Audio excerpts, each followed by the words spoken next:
ఊదుగాలది పీర్లేవది మాటల కోటలు దాటితే ఈ సర్కార్ మాటలు పనులు కూడా గట్లే ఉన్నాయి. ఏమైంది? సర్కార్ మీద ఎందుకు పడ్డావు ఇప్పుడు?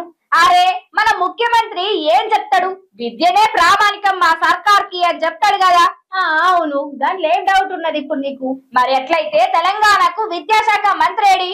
విద్యాశాఖ మంత్రి లేడు. మరి అట్లయితే గురుకుల పిల్లల బాధలు ఏమి కావాలి? గురుకుల పిల్లలు బాధపడుకుంటా వాళ్ళ గోసలు రోడ్డు మీదకి వచ్చి చెప్పుకుంటున్నా సర్కారుకి ఎందుకు నిద్ర పోతుంది గంతగానం మొద్దు నిద్ర?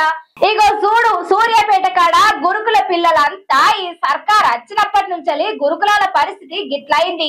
గింత దరిద్రంగా గింత అధ్వానంగా తయారైందని రోడ్డు మీదకి వచ్చి పిల్లలందరూ నిరసన తెలుపుతున్నారు. అవును, ఇదైతే నిజమేనుల్లా. ముందుగాల గురుకుల పిల్లల గోస చూద్దాం పరి. సూర్యాపేట బాలెంలా గురుకుల పాఠశాలల ప్రిన్సిపల్ శైలజ బీళ్లు తాగుతుందట. ఆమె నా నుంచి మా గురుకుల పాఠశాలకు ట్రాన్స్ఫర్ చేసిర్రు.